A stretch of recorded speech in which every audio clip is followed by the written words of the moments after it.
Uncle slapped my father hard across the face, and he, red-eyed, roared and forced him to sign. My father was beaten until blood dripped from his mouth. He didn't even have the strength to resist. At the critical moment, I rushed into the hall and snatched the power of attorney.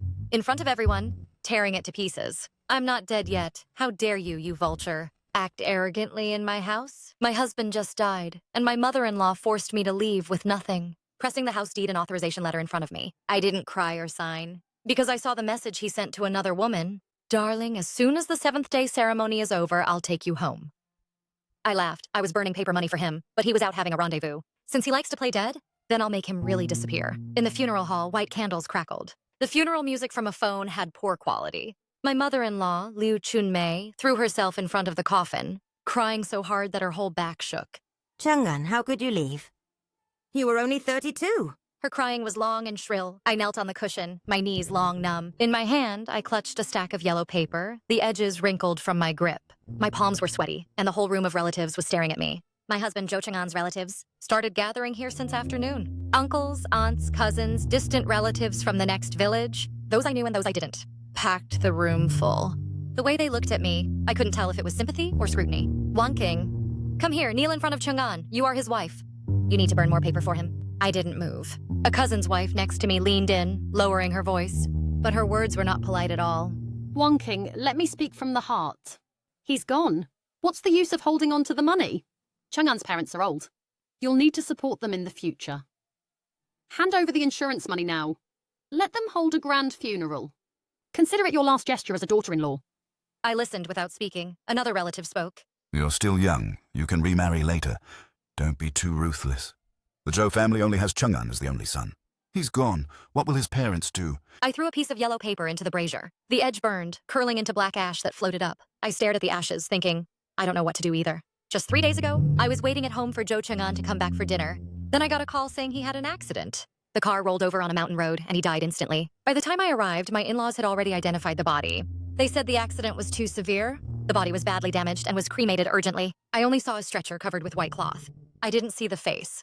I didn't even have time to cry. I was dragged to start arranging the funeral. My mother-in-law said to finish the funeral first before talking about other things. Then, before the funeral was over, she started talking about other things. I was thinking, and the tablet beside me suddenly lit up. It was the tablet I usually use at home. Zhou Chang'an used to find the phone screen too small, so he always used it to watch videos. He had logged into his account on it. The password was my birthday. The screen lit up. It was a notification from a message that auto-synced. The sender's nickname was saved by him. The 2 words were Xiaoman. My hand stayed by the brazier, unmoving. I lowered my head and flipped the tablet over, covering it on my knees, using my body to block the screen. Then I slowly tapped on that message.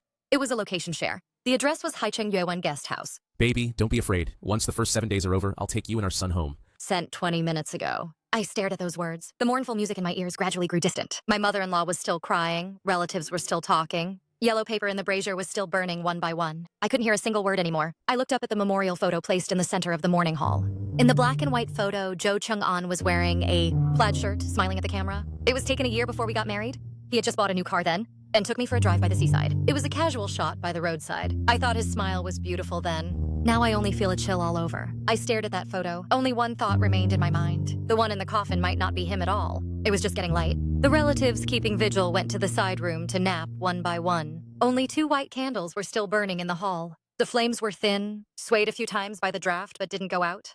I went to the bathroom. I stood for a long time in front of that yellowed mirror. The person in the mirror had red eyes, messy hair, and chapped lips. It looked like I had cried all night, but actually I didn't cry much. I just kept thinking about that location. Thinking about, once the first 7 days are over, I'll take you and our son home. Thinking about who exactly was lying in that coffin. I took a deep breath and splashed my face with cold water. The person in the mirror still looked the same, but the eyes had changed. I told myself, I can't show anything, not a single word. Back in the main hall, my mother-in-law Liu Chunmei was already sitting at the table waiting for me. Next to her sat my father-in-law Zhou Dashan, who usually said little. Looking honest, now silently drinking tea with his head down. Over the past 3 years, every time my mother-in-law was about to lay hands on me, he had never stopped her once. A piece of paper was pressed on the table. I glanced at it. It was handwritten. It was densely covered with words. The bottom left left a blank space for a signature. When my mother-in-law saw me enter, she immediately put on a grieving look. Her eyes reddened. Wang King, you're here. Sit down. She pushed the paper toward me. This is a power of attorney that Auntie helped us draft.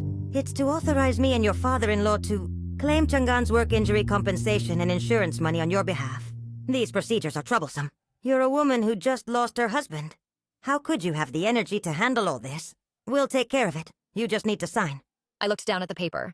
The so-called power of attorney stated that Liu Chunmei is authorized to handle all property matters after Zhou Cheng'an's death, including but not limited to insurance claims, work injury compensation, and bank deposit withdrawals. Below, there is a line of tiny, delicate script, so small and fine as if afraid of being seen. The grantor voluntarily gives up the distribution rights to the above property. I said nothing. More relatives entered the hall, all from last night's vigil. They had dark circles under their eyes and stood at the door watching. That aunt had advised me once last night, and today she spoke again. Wang King, your mother-in-law is doing this for you. You two women don't know how to handle these procedures.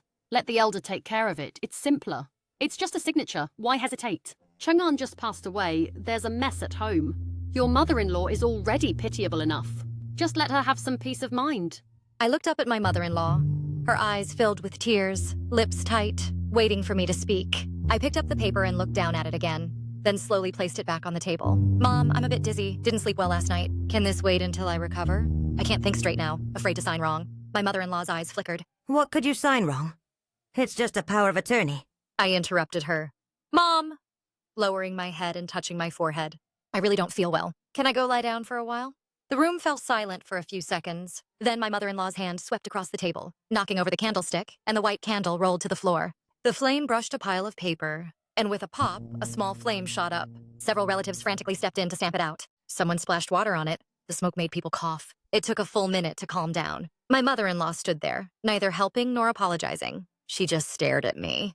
Wang King, Her voice very low said, you'd better think this through. I stood up and said nothing. I got up and walked to the inner room, reaching the door, when I heard her behind me say something in a very low voice. I didn't catch it, but I knew she was more than just upset. I closed the door to the inner room. First, I switched my phone to recording mode, stuffed it into my pocket, then sat by the bed, pulled the tablet out from under the pillow. That location tracker was still there. I took a screenshot and also screenshotted several recent chat records, looked at them and sent them to Cheng Wen. Cheng Wen was my high school classmate, who works as a claims consultant at an insurance company. We don't talk often, but she's meticulous and keeps a cool head. I couldn't think of anyone else to send it to. After sending the message, I stared at the screen, waited about 10 minutes. Cheng Wen replied, "Are you free to call now?" I looked at the gap under the door, no movement, lowered my voice to the minimum, and dialed. The call connected. Cheng Wen didn't exchange pleasantries, just said directly, "Listen to me calmly. This location plus those chat messages, if they're real, then your husband's situation is far from simple." I said, "I know. I just don't know what to do." Cheng Wen said, "Don't say anything yet. Don't let anything show to your in-laws. Just go on with the funeral as usual, and I'll check something for you. Wait for my news." I asked what she was checking, and she said insurance. I sent her Zhou Cheng'an's ID number. I hung up. I leaned back on the headboard and closed my eyes, listening to my mother-in-law and relatives talking outside. Every word drilled into my ears. They were discussing when the insurance money would arrive, what procedure the compensation would go through, whether to transfer the house deed early. I opened my eyes and stared at the fluorescent light on the ceiling. The light was so bright it hurt my eyes. About an hour later, Cheng Wen sent me a screenshot. No text attached. Just a line of text under the screenshot. Check the beneficiary column. I've attached the picture. It was a beneficiary record of an insurance change application. Change date, 2 months ago. Previous beneficiary, Su Wangking. New beneficiary, Liu Chunmei. I stared at the name Liu Chunmei. The phone nearly slipped from my hand. 2 months ago, we were still living together. Zhou Cheng'an left early and came back late every day. He said he was on long-distance trips and busy. He said he was tired and crashed as soon as he got home. I thought he was just exhausted. I didn't expect that during that time. He secretly changed the insurance beneficiary. It wasn't changed to his personal account, nor to his mistress, Suman. But it was his mother, Liu Chunmei. I suddenly understood. From the very beginning, this was not the idea of Zhou Cheng'an alone. Cheng Wen said it was a normal, accidental death. From identification to cremation, the whole process would take at least 2 days. We sat on both ends of the phone. She listed item by item. I thought item by item, remembering that day. Zhou Cheng'an's accident was on a Wednesday afternoon. I was stocking shelves at the mall counter when I got a call from an unknown number saying it was the traffic police, saying Zhou Cheng'an had a truck rollover on a mountain road, and he died on the spot. I remember. I put down the hanger in my hand very gently, then left the counter and took a taxi to the scene. When I arrived, my mother-in-law Liu Chunmei and father-in-law Zhou Dashan were already there. Her eyes were red. She rushed over and cried, saying Cheng'an was unlucky and asking what would become of us. I asked if I could see him one last time. My father-in-law Zhou Dashan spoke up. He said the accident was too severe and the body was badly damaged. The hospital suggested cremation as soon as possible, to spare us from seeing it and being too traumatized. My mind was blank at the time. I nodded, and then they went to handle the procedures. I sat on a chair in the corridor until dark, waiting for my father-in-law to come out and tell me it was cremated. The ashes are here. Then I snapped back to reality. I realized I hadn't even seen him for the last time. I thought I was too weak. I thought I should have insisted on seeing. Now Chungwen tells me the normal procedure can't go that fast. From body identification to signing to cremation, there is a complete set of procedures in between. Your in-laws arrived before you and handled all the formalities. Your complete absence from the process is itself abnormal. I leaned on the headboard in the inner room without speaking. Then Chungwen paused. Do you have the accident report? I don't. My in-laws said they kept it, but I've never seen it. And the death certificate. Chungwen lowered her voice. Have you seen the original? I haven't either. I only know that my in-laws handled the procedures with some documents. Which hospital issued them? Which official stamp? I haven't seen any. Chungwen was silent for a while, then said something that sent a chill down my spine. Wanting a legitimate death certificate requires registration at the hospital morgue, requires family confirmation and the attending physician's signature.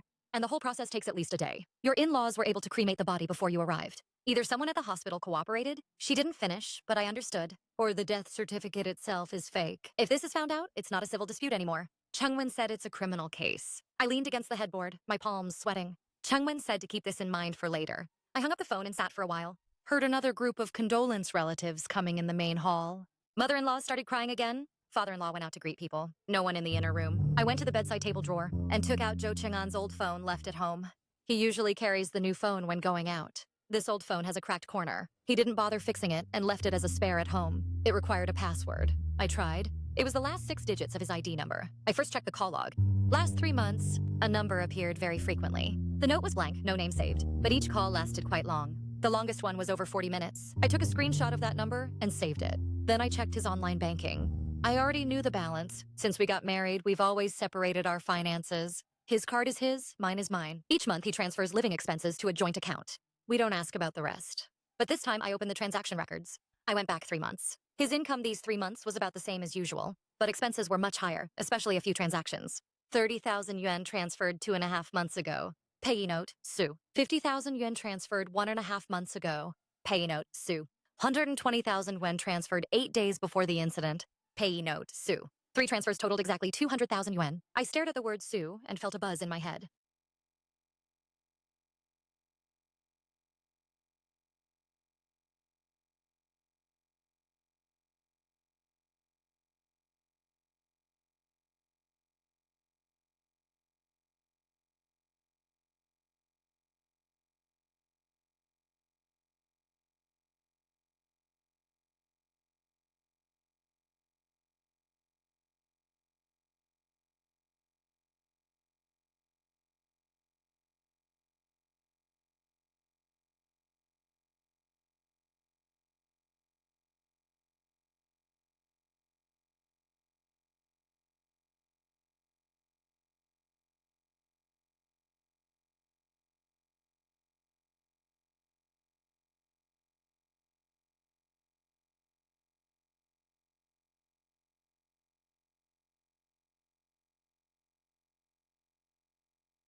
She looked at me for a moment, then got up and walked out without another word. The moment the door clicked shut, I heard her say something to someone outside, her voice too low for me to catch. I looked down at the phone on my knee, then slid it back to the bottom of the drawer, covering it with an old sweater. There were many mourners in the morning. I sat at the edge of the mourning hall, watching my mother-in-law come and go among the crowd. She cried with great effort, sobbing into the arms of elderly relatives, wiping tears while greeting Zhou Cheng'an's old colleagues, and wailing loudly for the neighbors. Her cries grew louder, drawing the whole street. But I noticed something. Every time after crying, as the person turned away, her tears would stop instantly. Like a faucet, she could cry at will, and stop cleanly without a trace. Her eyes would clear, and she'd lean in to another relative, whispering a few words. Then both of them would glance my way. I looked away, staring at the brazier in front of me, watching paper money burn one by one. By afternoon, the crowd thinned, and the hall grew quiet. I went to the kitchen for a glass of water and sat back down, dazed. After a while, something struck me, and I went back to the inner room. My bag was on the nightstand. When I walked over, the zipper was open. I remembered zipping it before I left. I picked up the bag and went through everything. My phone and wallet are here. The tablet is still under the pillow, untouched. But my small notebook is missing. I like to jot things down in that notebook. It has Chungwen's phone number. It has memos with screenshots as evidence. And some doubts I wrote down. I searched the room. Finally, between the bed and nightstand, I found it in the crack. I can't tell if it fell in or was pushed in. I gripped the notebook in my hand. Stood for a while. My mother-in-law's crying from outside continued. Another batch of neighbor mourners arrived. I tucked the notebook into my bra, pressed against my chest, and never let it go since then. Father-in-law Joe Dashan came in, sat opposite me, didn't speak right away, but stayed silent for a while, as if choosing his words. He finally said, wonking, his voice flat. You're a sensible person, so I'll be straightforward. I looked at him, waiting for him to speak. Chang'an is gone. Now there are only the three of us. He paused. You're still young, with a long way to go. Your mother and I are not unreasonable, but there's something you need to think about. What? I asked. The money. He said directly, the compensation and insurance from Chang'an's side. It's all Zhou family money. His earnings, his parents' money. You've been married for 3 years. No child for the Zhou family. The money can't be taken by an outsider. I held the cup and said nothing. My father-in-law continued, I'm not targeting you. If you've thought it through, cooperate and finish the formalities. We won't mistreat you, but if you want to make a big deal, it won't benefit anyone, and you won't get anything good either. After saying that, he stood up, brushed off his pants, and left. His voice remained flat throughout, without the wailing like a mother-in-law, nor the sarcasm of those relatives. It was this flatness that made me feel even colder.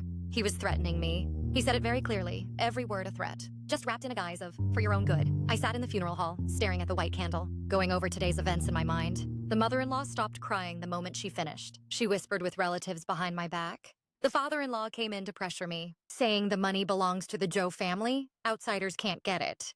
From start to finish, not one of them sat down and asked me, are you okay? Did you eat anything? Did you get any sleep last night? Their son died 4 days ago. But now what's on their minds isn't their son. It's that money. I closed my eyes and leaned back in my chair. A very clear chill slowly crept up my spine. My phone buzzed. It was a message from Chung Wen. I found something. Take a look. She sent a screenshot. It's an insurance policy record.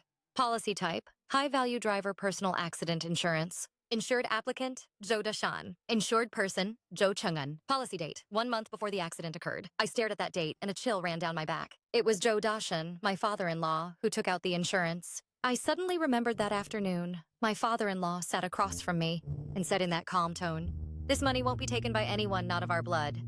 Now I finally understand he meant it. This money was set aside for themselves from the start.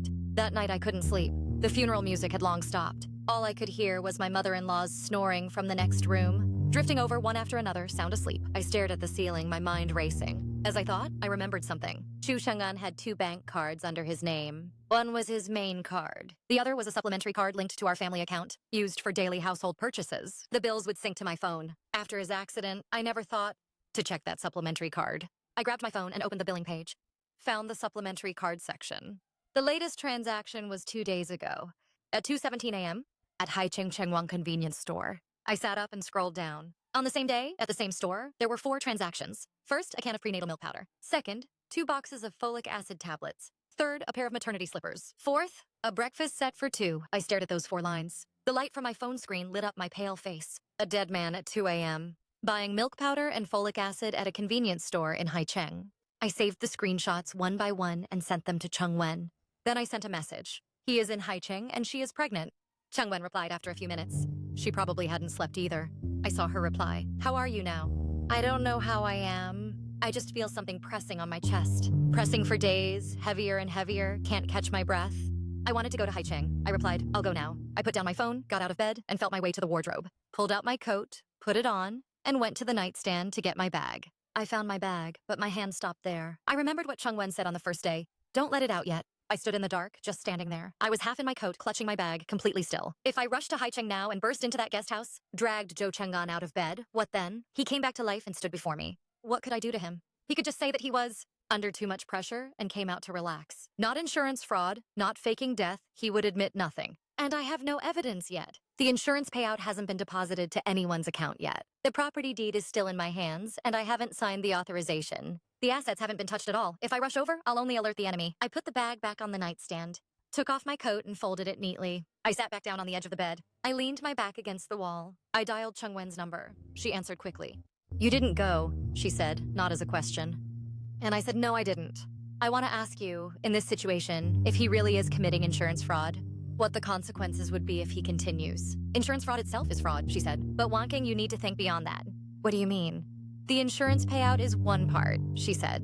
But you also have marital joint property. A house, savings. Right now, you're living in that house as a widow. What they want may be more than just the insurance money. I stayed silent. You need to figure out, she said, what he really wants to take. The line went quiet. Occasionally a car passed outside, its headlights sweeping across the ceiling through the curtain gap, leaving a streak before vanishing. I thought it through.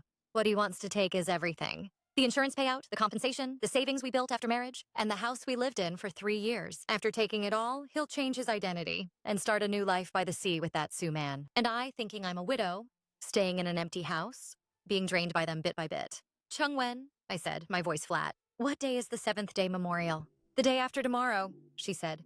Good, I said. We need to gather all the evidence before the memorial. The next afternoon, my mother-in-law called all the relatives over. Not for mourning, but for a meeting. I came out from the inner room and saw 7 or 8 people sitting in the main hall. Some I knew, some I didn't. The chairs and benches were filled with people. Mother-in-law sat in the middle. Her eyes were red, holding a handkerchief.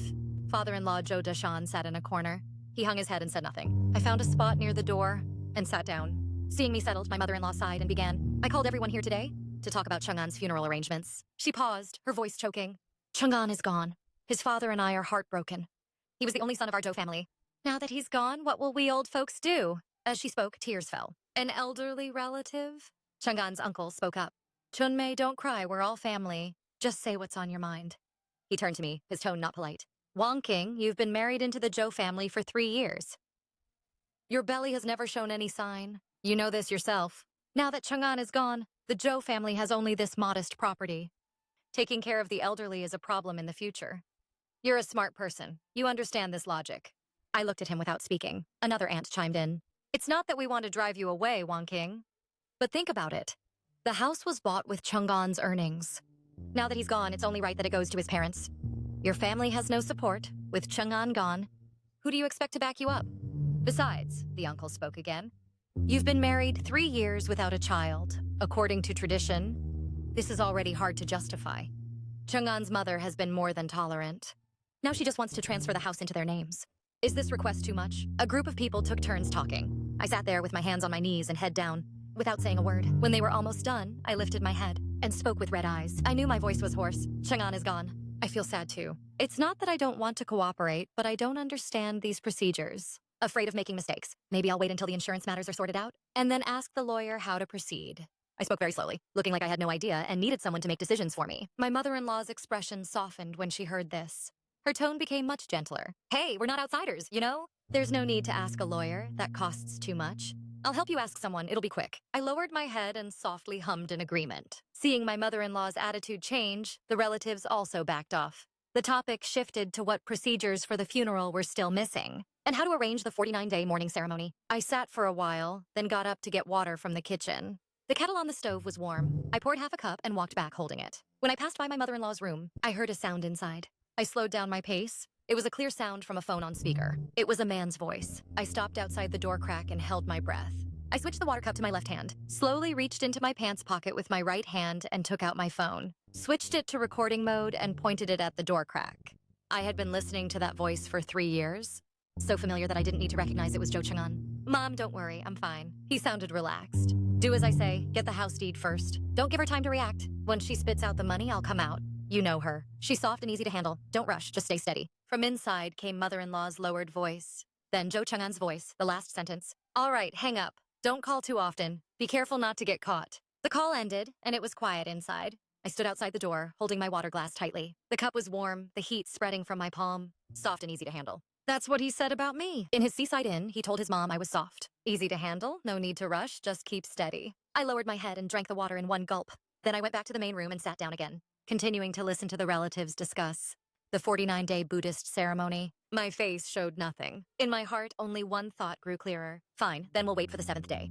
I went back to the room and closed the door. The phone was still in my hand, the screen still on. I stood by the door for a few seconds, pressing my ear to the crack. Confirming there were no footsteps outside, I slowly walked to the bed and sat down. I need to save that voice message from just now. I went back to the door, set my phone to record, and pressed my ear to the crack, listening for a while. There was no sound from inside. Mother-in-law must have put her phone away, but I already recorded that part just now. I put it back by the bed, saved the file, and sent it to Chung-Wen. Attached a note. First solid evidence, Zhou Chang'an said it himself. Wait until I cough up the money, then he'll come out. Chung-Wen replied quickly, Good, save it, but this is not enough. What do you mean? I asked. Voice recordings can be fabricated, Chung-Wen said. You need something that proves he was there in person. Photos, videos, or screenshots with his face, plus time and location, that's solid proof. I stared at the screen and thought for a moment. Zhou Chang'an was still logged into that account. The chat with his mistress Suman was still there. I took the tablet out from under the pillow, opened the chat with Suman, and scrolled through from the start. They chatted a lot from 3 months ago until 2 days before the incident. Then it stopped for a few days after the incident, until that location message. Suman sent several anxious messages, asking how he was, saying she was worried, and that the baby had been moving a lot. Jo Chang-an replied briefly, saying wait until the 7th day. It's almost over, and told her not to worry. I left the chat on the last message. My finger hovered over the keyboard for a long time. Then I started typing. I sent a message in Jo Chang-an's tone. Don't go out recently, someone's watching. After sending, I put the tablet on my lap and waited. In less than 2 minutes, Suman replied, What's wrong? Is it from Wong King or your mom? I stared at those words. My heart skipped a beat. She knows my name. She said it smoothly, as if she had said it many times. I took a deep breath, continued to reply in Jo Chang-an's tone. My mom said she's already convinced, but I'm still worried. Just hold on. Suman paused for a few seconds and sent a message. Didn't your mom say she already believed? Then what's there to fear? I've been waiting for almost a week. The baby's kicking me really hard. When are you coming to be with me? My hand stopped at the edge of the tablet, unmoving. She had waited for almost a week. From the day Jo Chang-an had his accident, she waited by the seaside, waiting for his scam to end, for him to pick her up, waiting for them to start a new life. And in these past few days, I knelt in the funeral hall for him, burning paper money, and guarded the empty coffin for him. I set the tablet aside and didn't reply. I knew what I wanted was coming. Sure enough, about another 5 minutes passed. Suman sent a message with no text, only a photo. I opened it and zoomed in. In the photo was a homestay room. Dark blue curtains, a lamp on, warm light. A man lying on the bed, bare-chested, his profile to the camera, sleeping. I recognized that face. It was Jo Chang-an. In the lower left corner was a hand, with light pink nails, holding a document. Facing the camera was a prenatal checkup sheet. The checkup date was 4 days ago, at 14 weeks. The fetus is developing normally. The name on the prenatal checkup form is Suman. I screenshotted this photo 3 times and saved it in the deepest folder on my phone. Then I locked the tablet and tucked it back under the pillow. I saved it in the deepest folder on my phone. Outside, relatives were still talking in the main hall, their voices faintly drifting in, discussing how many incense and candles to buy for the 7th day ritual. I leaned against the headboard, looking at the photo saved on my phone, Jo Chang-an's profile and Suman's swollen belly, the name on the prenatal checkup form, the warm yellow lamp in the B&B room, the person, the evidence, the place. I sent Chung-wen a message with only 1 sentence. Enough. The next morning, I told my mother-in-law I wanted to buy incense and candles for the 7th day ceremony. She nodded and asked me to also buy several bundles of yellow paper. I left the house, but instead of going to the incense shop, I went to see Chung-wen. We sat down in a tea house 2 streets away from home and found a seat in the back. We kept our voices low. I went through everything I had gathered these past few days and listed them one by one. Chung-wen listened while taking notes on her phone's memo. When I finished, she looked up. The chain of evidence is enough, she said. Location records, bank statements, voice recordings, photos, prenatal checkup form. Each item alone might be questionable, but together they leave no room for rebuttal. Then we act on the 7th day, I said. I nodded at Chung-wen. Choosing the 7th day had 2 reasons. First, they thought the scam would end after the 7th day. That day was when they were most relaxed. Second, there's a saying about the 7th day. They think you'll be trapped in the ritual, so you have no energy for anything else. She paused and said, but you can't rush over yourself. Bring the police, and better yet, contact the insurance company. Have all 3 parties arrive at the same time so he can't deny it on the spot. I asked her how to contact the insurance company. Chung-wen said she would handle it. She knows someone at the company. She can use internal channels to notify the investigator in advance. We agreed. After leaving the tea house, I went to the police station first. The officer on duty was surnamed Shu, named Shu Jung, in his early 30s. He didn't say much, listened to me finish the story, wrote a few lines in his notebook, then looked up at me. What evidence do you have now? He asked. I handed him my phone and let him go through it item by item. Location screenshots, bank statements, chat records between Jo Chang-an and Suman, that recording made in the mother-in-law's room, that photo sent by Suman, and a key piece of information Chung-wen found about the death certificate archive. Shu Jung finished reading and didn't speak immediately. He returned my phone to me. He wrote a few more lines in his notebook. The death certificate, he began. Have you seen the original? I said no, it was all handled by my in-laws. We checked, he said. In the hospital's death certificate archive for this accident, there is no such person as 20 Bai Guang. My hand trembled. He continued, his tone very flat. It was like talking about an ordinary business. Forging an official death certificate is a criminal case, not a civil dispute. This is not a family dispute, it's fraud. We have reason to intervene and reason to coordinate across regions. He put down his pen and looked up at me. Evidence is fine, but you can't go there privately to confront him, he said. Additionally, you need to be able to confirm the person's identity on the spot, and then we will dispatch officers to handle it. If you go there privately, he can claim, you're being unreasonable, and even accuse you of harassment. I said I understand. Shu Jung asked me to send all the materials to his work email for filing. He said that on the 7th day, if I confirmed the person was at the guest house, they could cooperate with the police dispatch. I sent the materials on the spot and watched him verify them. Before getting up and leaving, I came out of the police station and stood by the road for a while. The sun was shining, the heat from the ground was rising, and I stood there, feeling that my mind was very clear, clearer than any time in these past few years. I went to the incense shop and bought incense, candles, and yellow paper. Carrying the bag, I walked back and entered the house and placed the items on the stove. My mother-in-law was sitting in the main room, talking to a neighbor. On seeing me return, she waved her hand and gestured for me to put the things away. I went to the kitchen, cooked lunch, and brought it out. The three of us sat down to eat, and no one spoke. Halfway through the meal, my mother-in-law put down her bowl and spoke. I want to talk to you about Wonking's 7th day. I looked up at her. On the 7th day, your father-in-law and I want to take you to the cemetery, she said. Although Chang'an has no grave, the place where his ashes were scattered, we'll go there to burn some paper money. Keep vigil for the night so he can rest in peace. I didn't speak and waited for her to finish. Then my mother-in-law paused and lowered her voice. You've been refusing to cooperate with us? So if Chang'an's spirit knows, he will be uneasy. And on the night of the first 7 days, you kneel to atone for him, and also accumulate some virtue for yourself. Her eyes showed no room for negotiation. My father-in-law sat beside her, not saying a word, just eating with his head down, his chopsticks moving slightly. I looked at my mother-in-law, was silent for a few seconds, then nodded.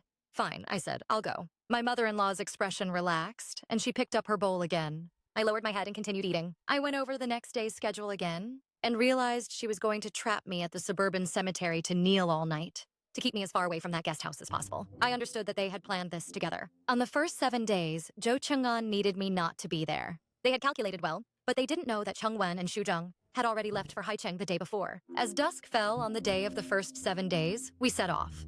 My mother-in-law rented a minivan and filled the trunk with incense, candles, paper money, and offerings. My father-in-law, Zhou Dashan, sat in the passenger seat and I sat in the back, holding a cloth bag containing the cremation urn. The drive took 40 minutes, and we arrived at the edge of a mountain area in the suburbs. Zhou Cheng'an's ashes were scattered here without a gravestone. With only a crooked pine tree as a marker, my mother-in-law got out of the car and started arranging the offerings and incense candles. When I got out of the car, I glanced back along the cemetery wall, and there was a gravel path behind it, leading to an iron gate. The gate was ajar, unlocked, and outside was a mountain road.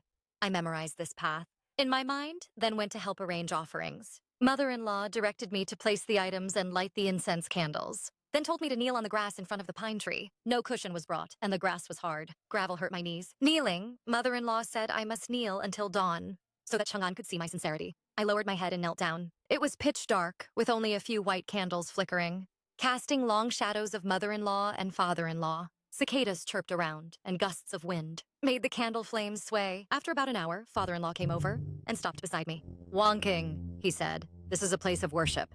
The phone light is unlucky. Give me your phone. I'll return it when it's light. I didn't move immediately. I want to play a song for Chang'an, I said, my voice hoarse. This was his favorite song when he was alive. I want him to hear it one last time. I opened my phone, found a song, and played it. The volume was very low. Father-in-law stood there, looked at me for a while without saying anything, then turned and walked away. I kept my head down, eyes fixed on the screen. A message from Cheng Wen had come in 2 minutes ago. Arrived in the parking lot outside the guest house. Officer Xu brought 2 people, and the insurance company's verifier is also here. We can move any time. How's your side? I replied with 2 words. Wait for me. I put my phone into my coat pocket and continued kneeling. I waited another half hour. My mother-in-law brought a small stool, sat on the side, dozing off against a pine tree. Her head nodded. My father-in-law stood far away, back to me, looking at something. I slowly lifted my knees off the ground. The grass was soft, no sound. I stood up, lowered my head, and took a few steps sideways. I circled behind a tree, stopped, and listened. My mother-in-law's snoring was soft. My father-in-law was quiet. I turned and followed the path I had noted on the way in, toward the back side of the cemetery. Stepping on gravel, I walked very slowly. Each step was light. Only after passing through the iron gate of the cemetery did I speed up. There were few cars on the road. I walked for over 10 minutes. Before hailing a taxi at an intersection, got in and gave the address. The driver asked, "Going to Haicheng Yuan B&B this late?" I said yes. Not long after the car drove off, my phone rang.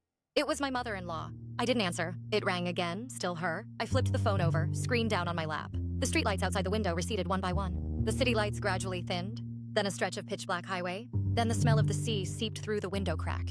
With a salty, damp mustiness, I sent a message to Cheng Wen. Arrive in 20 minutes. Get ready. The car stopped at the entrance of the B&B.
The innkeeper was a man in his 50s, standing behind the front desk. His face changed several times at the scene, but in the end, he just watched without saying a word. The commotion upstairs had already alerted other guests. One by one, people poked their heads out. Some even came downstairs, standing at the stairway to watch. Jo Chang-an stood in the middle of the lobby, glanced around, and a new expression appeared on his face, as if he was reorganizing his words. "Let me explain," he began, trying to keep his tone steady.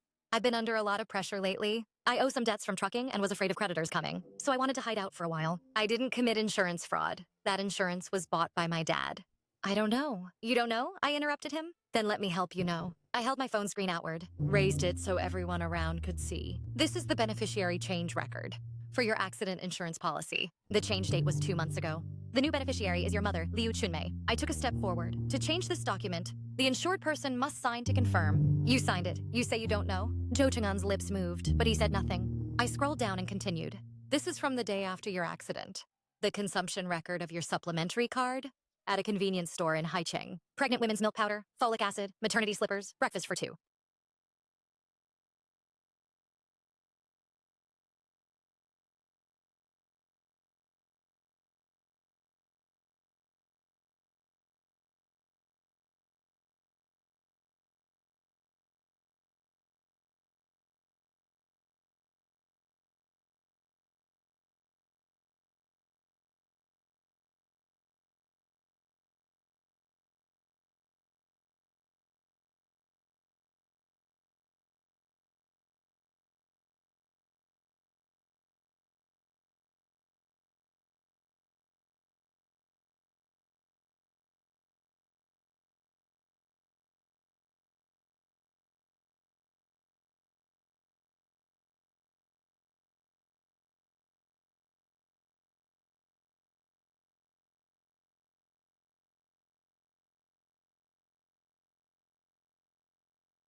This is Sue Man's prenatal checkup sheet from 6 days ago. 14 weeks gestation, fetus developing normally. The gender determination column. Doctor's note, recommend recheck after due date to confirm. You resented me for not giving you a son all these years. So you went to Sue Man, but the gender of Sue Man's baby hasn't been determined yet. If it's not a son, are you planning to switch again? Someone in the hall gasped. Jo Chang-an stared at me, his lips moving. What came out wasn't an explanation, but a low curse. Jo Chang-an, you are suspected of insurance fraud. You need to come with us for investigation. I didn't commit fraud, I just came out to relax. This time, he was given no room to argue. The police officers stepped forward and controlled Jo Chang-an's arms from both sides. Jo Chang-an struggled but couldn't break free, turned to look at me. "Sue Wan-king, do you think you've won?" I looked at him and said nothing. He was being led toward the door, still looking back. He was still saying something, but it was already inaudible. Mother-in-law Liu Chunmei rushed out from the crowd, lunging forward to stop them. "You can't take my son away. He hasn't committed any crime, he just came out to take a break." She struggled twice, but couldn't break free. She watched helplessly as Jo Chang-an was taken out of the B&B gate, disappearing into the night. Then her strength seemed to be instantly drained and her whole body went limp. This time she really cried. Her crying was different from before in the funeral hall. There's no theatrical tone. It's just a low, suppressed sound coming from the throat, like something finally collapsed. The people in the hall stood and watched her for a while, then gradually dispersed. No one walked over, no one said a word. I stood at the door for a while, letting the night breeze from the guest house blow over me. Then I turned and walked out. Chung Wen was waiting for me in the parking lot. Seeing me come out, she handed me my coat. "Are you cold?" "Not cold." I took the coat, put it on, and looked up at the sky. The sky over Haicheng was cloudless, with many stars, some bright, some dim, densely covering the whole sky. Let's go, back home. It was already early morning when we got home. Cheng Wen walked me to the door but didn't leave. She came in with me and sat down on a chair in the main room. The memorial hall had been dismantled. White candles and offerings were still piled on the corner of the table. There was still a smell of burned incense and candles in the room, faint and not yet dissipated. Cheng Wen poured 2 glasses of water and pushed one toward me. How do you feel now? I'm okay, I didn't cry. Good, now that you're clear-headed, let's talk business. I looked at her. Chu Shenggan has been taken away, but your in-laws are still here. You need to guard against them transferring assets. Joint marital property, deposits, real estate. You need to get a clear picture of all of it now. It's best to go to the bank first thing tomorrow to check the accounts. And also contact a lawyer. I nodded, took out my phone. One by one, I went through every account, under Zhou Chenggan's name that I could find. The balance on the main card is very low, less than 20,000 after transferring out that 200,000. There's still some in the joint family account. It's what I've saved over these years. Not a large amount, but it's clean. I scrolled to the end and stopped at a record. 3 months ago, there was an inquiry record, not a transfer. It was an inquiry from a loan consulting agency. Such inquiries leave traces in credit reports. It means someone took relevant materials and asked about a loan. The inquiry targeted our wedding house. I screenshotted this record and sent it to Cheng Wen. She looked at it for a while, then raised her head. He wants to cash out the house. He went to ask with a copy of your ID, probably evaluating how much he can borrow. I leaned back in the chair and stared at the ceiling. Insurance compensation, marital savings, plus the house, everything he could take. He counted it all, not missing a single thing. I knelt in that funeral hall for 7 days. He, at the seaside over these years, calculated our family assets clearly. The title deed is in my hands. He hasn't had time to touch it. Right, so you still have time now. Contact a lawyer tomorrow and freeze the assets first. We talked a bit more, then Cheng Wen left. I saw her out, closed the door, and sat in the living room until dawn. The next morning, my in-laws came. I heard noise at the door and went to open it. My mother-in-law, Liu Chunmei, stood at the door, eyes red, and her hair was messy. Behind her followed my father-in-law, Zhou Deshan. He kept his head down and didn't look at me. The moment my mother-in-law spoke, her voice choked up. Wang Qing, I'm sorry. This matter is because we didn't discipline Chang'an well, making you suffer. As she spoke, tears fell. You're a good kid, I know. This is all Chang'an's mess alone. He hid it from us. We are victims too. Do you believe me? I stood at the door, looking at her without speaking. I opened the door a bit wider, stepped aside to let them in. The two sat in the main hall. Mother-in-law kept crying and saying it was all her son's fault. They knew nothing, had nothing to do with it, begging me for the sake of our marriage. Not to make a big deal of it, father-in-law Zhou Deshan sat nearby and remained silent. It's all our fault, Wang Qing. Please be magnanimous. In the 3 years I've known him, this is the first time I've heard him admit fault. I sat down opposite them, without speaking. My phone was on the table. I picked up the phone, found the recording I made, at the door of her room, played it on speaker at full volume. Mother-in-law stopped crying. After the recording ended, I didn't turn it off and kept searching. Found another one. The day she brought the authorization letter to force me to sign it, I had my recording running, hidden in my pocket. I didn't listen to that recording again. I just let it play from start to finish. I put my phone back on the table. Then I looked up at mother-in-law. You were deceived by your son? So how do you explain these 2 recordings? Mother-in-law sat there, her lips moved, but no sound came out. Father-in-law Zhou Deshan lowered his head. The untouched glass of water sat by his hand. The steam had long dissipated. The room was silent for a long time. Outside, sparrows chirped a few times and then stopped. I stood up, walked to the door, and opened it. I've already contacted the lawyer. We'll follow the proper procedures. The weather was nice on the day of the trial. I arrived early and sat at the plaintiff's table, setting my water bottle down and waiting. The lawyer sat beside me, organizing the folders. He whispered to me about the order of evidence for today. I listened and nodded. Zhou Cheng'an was brought in. He wore a thin gray jacket. His hair was shorter, and he looked thinner. He sat in the defendant's seat, head down, not looking at me. Beside him sat his defense lawyer. He was quite old, a man with glasses and a solemn expression. The trial began. Our lawyer submitted evidence item by item, application records for beneficiary changes, the insurance policy from the day before the incident, the spending records of the supplementary card after the incident, 3-month transfer records between Zhou Cheng'an and Suman, audio recorded at the mother-in-law's door, scene photos taken by Xu Zheng during his police response, B&B registration records, death certificate filing, no records. Investigation report issued by the insurance company's inspector. Each time one was submitted, the judge reviewed and recorded it. Zhou Cheng'an's defense lawyer raised several objections. He said the audio source was questionable and said the transfers couldn't directly prove intent to defraud. The lawyer responded to each point, his voice calm and unhurried. I sat there listening, not saying a word. Mid-trial, the judge called for statements from both parties. After Zhou Cheng'an's lawyer finished, the judge motioned for Zhou Cheng'an to add something. He raised his head and looked toward me for the first time. I know I was wrong. I was under so much pressure back then. I went down the wrong path. I shouldn't have treated you like this. Wang Qing, we've been married for 3 years. It's not like there's no feeling. I've thought it through now. Money can be earned again. I'm willing to turn back. Let's start over. His voice got a little hoarse at the end, as if he was really choked up. The courtroom was quiet for a few seconds. The judge looked at me and asked if I had anything to say. I stood up. I looked at Zhou Cheng'an, thought for a moment, and spoke. The moment you watched me kneel at the funeral, you were no longer my husband. I finished speaking and sat back down. The courtroom fell silent again for a few seconds. Zhou Cheng'an sat in the defendant's seat, his lips quivered, but he didn't say anything more. Just then, Suman voluntarily requested to testify in court. She said the $200,000 that Zhou Cheng'an transferred to her came from a usurious loan. The borrower was Zhou Cheng'an, and the guarantor was Suman herself. She never signed any guarantee. The signature was forged. She ended up bearing a joint liability of $200,000 without knowing anything. She also brought a recording where Zhou Cheng'an said, "Once the money from the wife comes through, I'll pay off the loan first. The rest is all yours, don't worry." In court, Zhou Cheng'an's face completely changed. He thought Suman was on his side. He never expected Suman to deliver the final blow. More accurately than anyone, the divorce was granted 2 weeks after the verdict. The property was awarded to Su Wangking. The marital savings were distributed proportionally. The house belongs to Su Wangking. The $200,000 transferred from Zhou Cheng'an to Suman is counted as marital joint property loss to be borne by him.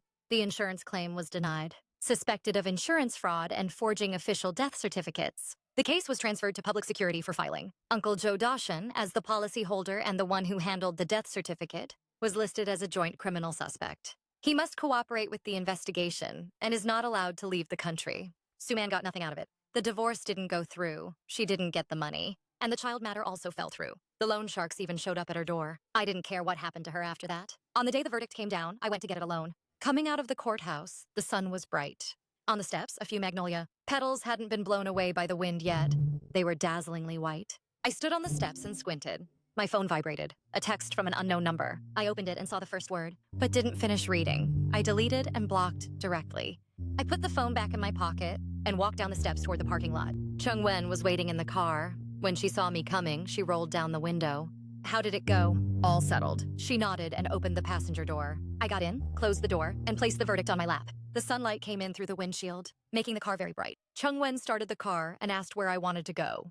I thought for a moment, then said, "Let's go eat, my treat." On the day the old house was sold, I handed the keys to the agent. I stood at the door for a while. That door I had opened for 3 years. A patch of paint on the doorknob had worn off, which Zhou Cheng'an had knocked off when he came home drunk one time. I stared at the scratch for a few seconds, then turned and walked away.